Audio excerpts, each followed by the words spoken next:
मेरठ के सरधना क्षेत्र के गांव पांचली बुजुर्ग में सपा के पूर्व मंत्री रहे फारूक हसन की बहन की शादी में बुधवार को पहुंचे सपा के राष्ट्रीय अध्यक्ष व पूर्व मुख्यमंत्री अखिलेश यादव ने भाजपा सरकार पर जमकर हमला बोला। पूर्व मुख्यमंत्री ने कहा कि भाजपा सरकार 2014 में देश में आई थी, अब 2024 में हमें इसे रवाना करेंगे। उन्होंने आगे कहा कि गठबंधन से भाजपा पूरी तरह से घबराई हुई है और उन्हें इंडिया नाम से भी दिक्कत है। पूर्व मुख्यमंत्री ने आगे कहा कि हर एक देशवासी चाहता है कि इंडिया जीते, लेकिन भाजपा नहीं चाहती कि इंडिया जीते। मणिपुर की घटना का जिक्र करते हुए अखिलेश यादव ने कहा कि मणिपुर में महिलाओं के साथ हुई घटना भी भाजपा की वोट बैंक की राजनीति के कारण ही हुई है। वहां की सरकार को तत्काल बर्खास्त कर देना चाहिए। प्रदेश सरकार पर तंज कसते हुए पूर्व मुख्यमंत्री ने कहा कि जब से भाजपा प्रदेश में आई है तब से महंगाई और बेरोजगारी लगातार बढ़ती जा रही है। भाजपा सरकार ने प्रदेश को बर्बाद करने का कार्य किया है। अपने संबोधन के दौरान प्रदेश सरकार के बहाने अखिलेश यादव ने उत्तर प्रदेश पुलिस पर भी तंज कसा। उन्होंने कहा कि प्रदेश सरकार ने पुलिस की डायल 100 का नंबर बदलकर 112 कर दिया है। नंबर बदलते ही उत्तर प्रदेश पुलिस के रेट भी बढ़ गए हैं। हालांकि अखिलेश यादव के इतना कहते ही उनके पीछे मंच पर खड़े सिवाल खास से विधायक गुलाम मोहम्मद ने आगे बोलने से रोक दिया। करीब 4 मिनट के संबोधन के बाद अखिलेश यादव जनसभा स्थल से रवाना हो गए। उधर अखिलेश यादव के पहुंचने से पहले जहां जनसभा स्थल की दीवार गिर गई है और कुछ लोग चोटिल हो गए, तो वहीं रवाना होने के दौरान मंच भी खिसक गया और लोग गिरने से अखिलेश जी, सबसे पहला सवाल जो इंडिया अलायंस हुआ है उस पर लगातार सवाल उठाया जा रहा है और यहाँ तक कहा गया है कि वो इंडियन मुजाहिदीन भी के जो नाम है उसमें भी इंडिया है। प्रधानमंत्री कह रहे हैं नाम में क्या रखा है। हाँ, ये बात तो ठीक कही। अगर ये बीजेपी के बड़े नेता कहें कि नाम में क्या रखा है, तो फिर startup India, make in India, और फिर हम भारत का झंडा लेकर के, इंडिया का झंडा लेकर के अपना भारत का सम्मान, भारत हमारी किस ऊंचाई तक पहुंच रहा है, हम दुनिया को दिखाते हैं और बताते हैं। बीजेपी को घबराहट इस बात की है कि इस बार जनता तय ये करेगी, एक तरफ तो वो लोग दिखाई देंगे जो भारत और भारत के संविधान को बचाना चाहते हैं, और दूसरी तरफ वो लोग हैं जो भारत के संविधान को ख़त्म करना चाहते हैं। तो जो लोग संविधान को ख़त्म करना चाहते हैं वो डरे हुए लोग हैं, और डरे हुए लोगों की भाषा बदलती है। जो लोग खिसिया जाते हैं भाषा उनकी बदलती है। जो आज तक नफ़रत की राजनीति करते आए, और नफ़रत की राजनीति का कोई एक जगह का उदाहरण मैं दूं, मणिपुर जो जल रहा है वो आरएसएस की विभाजनकारी नीति और भारतीय जनता पार्टी ने वोट की राजनीति जो की, उसकी वजह से आज प्रदेश वो जल रहा है। क्या हम और आप कल्पना कर सकते हैं, जिस भारत को हम भारत माँ बोलते हों, धरती माँ बोलते हों, गंगा माँ बोलते हों, यमुना माँ बोलते हों, और माँ का जो स्थान हमारे समाज में सबसे ऊपर है, क्योंकि माँ न केवल हमें जन्म देती है बल्कि माँ हमें आगे बढ़ाने की शिक्षा भी देती है। और सोचिए, 2 बहनों की, माताओं की जिस तरह से तस्वीर आई, वीडियो आए, क्या कोई आज सब समाज में स्वीकार कर सकता है कि महिलाओं के कपड़े उतार दिए जाएं? इंडिया पर बोलने से पहले और विपक्ष पे बोलने से पहले भारतीय जनता पार्टी को अपनी बात मणिपुर में जिस तरीके से बेटी और माँ को नंगा किया गया और बिना कपड़े के घुमाया गया, उस पर कहनी चाहिए बात। और अगर उस पर बात नहीं कह रहे हैं तो मैं समझता हूँ ये भारतीय जनता पार्टी की रणनीति थी कि रणनीति इस तरह का जहर घोल दें कि जिससे कि पूरा का पूरा बंटवारा दिखाई दे वहाँ पर। सर, मणिपुर जैसी घटना का एक वीडियो वायरल हुआ है मेरठ में भी, एक बिटिया को नंग अवस्था में नाबालिग, उसको कुछ दबंग। मुझे दुख है इस बात का कि अगर इस तरह का वीडियो आया है, और वीडियो की जांच होनी चाहिए, कौन लोग हैं, इस पर कार्रवाई होनी चाहिए। लेकिन कहीं ये भी सावधान रहना, भारतीय जनता पार्टी कुछ भी कर सकती है। कहीं ऐसा तो नहीं मणिपुर के मुद्दे को दबाने के लिए कोई दूसरा मुद्दा उछाला जा रहा हो। सीएम योगी का बयान सामने आया है, उन्होंने कहा है कि ये लोग औरंगजेब का म्यूजियम बना रहे थे और हम लोग अब। देखिए, मुख्यमंत्री कुछ नहीं जानते, मुख्यमंत्री जी कुछ नहीं जानते।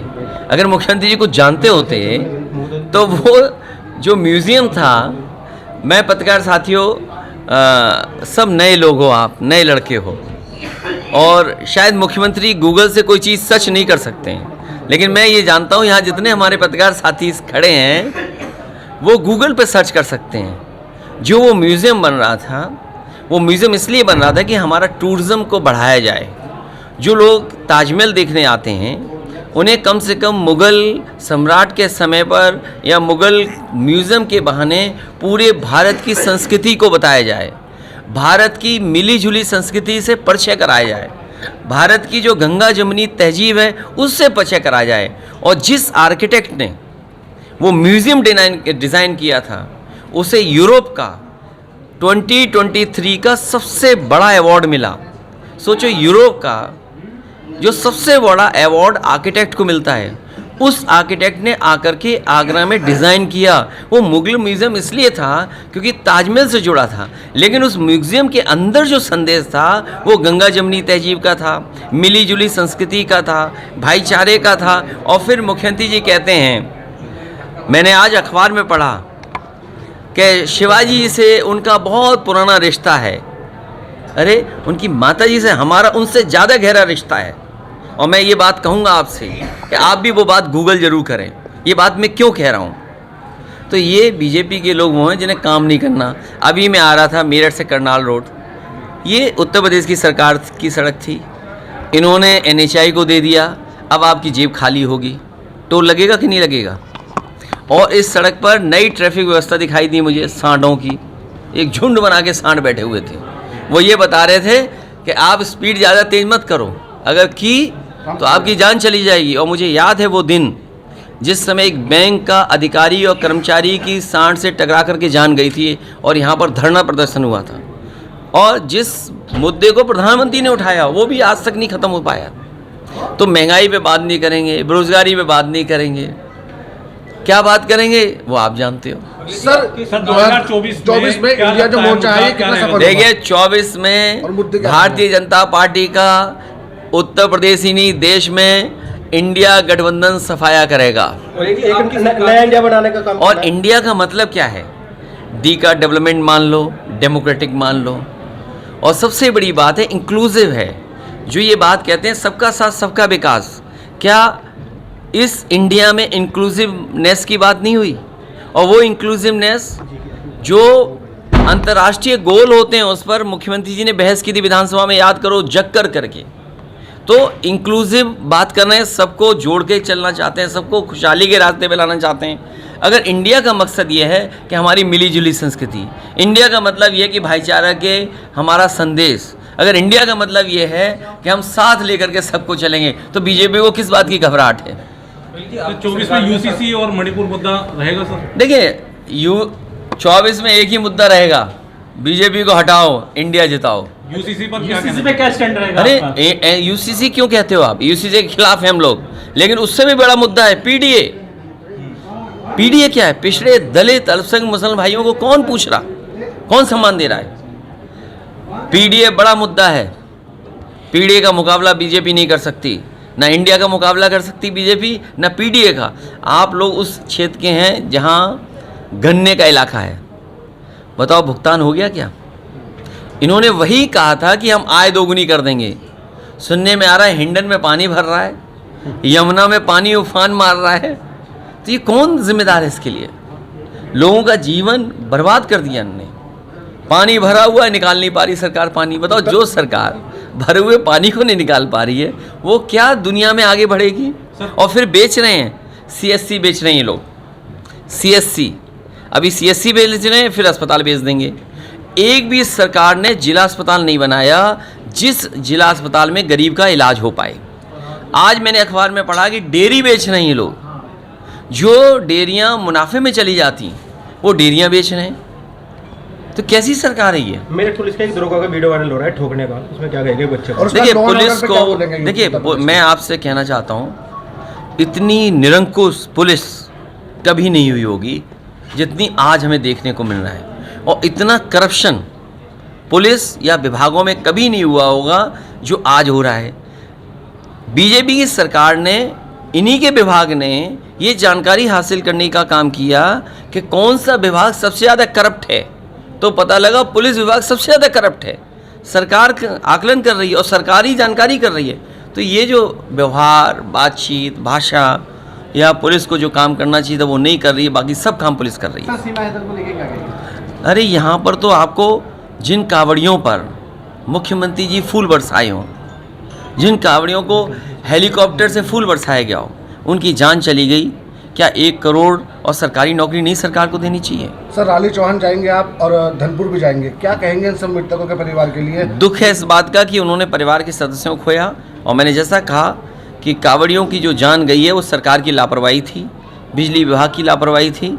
इनके परिवार को 1 करोड़ और सरकारी नौकरी सरकार को देनी चाहिए, और इसलिए देनी चाहिए क्योंकि जब फूल बरसाते हैं आप, उनका सम्मान करते हो, आज उनके परिवार का सदस्य उनके बीच नहीं है, तो कम से कम आपको उन परिवारों को सरकारी नौकरी देनी चाहिए। सपा सरकार में सवाल खास विधानसभा में 10 से 11 कॉलेज बने थे, लेकिन आज उनकी हालत खंडर से भी ज़्यादा। तो ये हमारे मुख्यमंत्री जी पढ़ाना ही नहीं चाहते किसी को, हमारे मुख्यमंत्री पढ़ाना ही नहीं चाहते हैं। वो तो जाने कौन सी भाषा लिख रहे हैं। अरे जिस मुख्यमंत्री ने सबसे ज़्यादा नाम बदले हों, वो कहता हो नाम में क्या है। हम भी तो कहते हैं नाम में क्या है।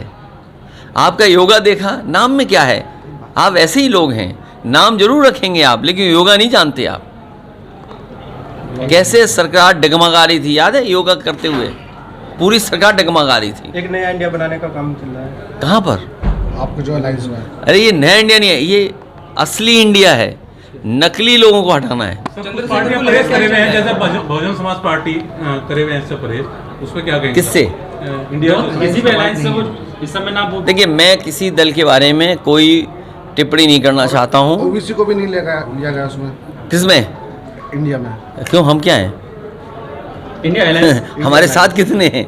सब लोग हैं उसमें, ओबीसी भी हैं, सब हैं, पिछड़े दलित तगड़े सब। असुद्दीन ओबीसी की बात। अच्छा, ओबीसी की बात कर रहे असुद्दीन हो? ओबीसी। अच्छा, मैं सोचा ओबीसी की बात कर रहे हो। असुद्दीन ओबीसी। देखिए, जो इस गठबंधन में आना चाहें, पटना में बैठक हुई, बेंगलोर में बैठक हुई, महाराष्ट्र में बैठक हुई है। जो बीजेपी का मुकाबला कर सकता है वो गठबंधन है ये। हमने तो सर बुलावा तक नहीं दिया। किसको? ओबीसी को सर। ये मुझे जानकारी में नहीं है, ठीक है सर। क्योंकि मैं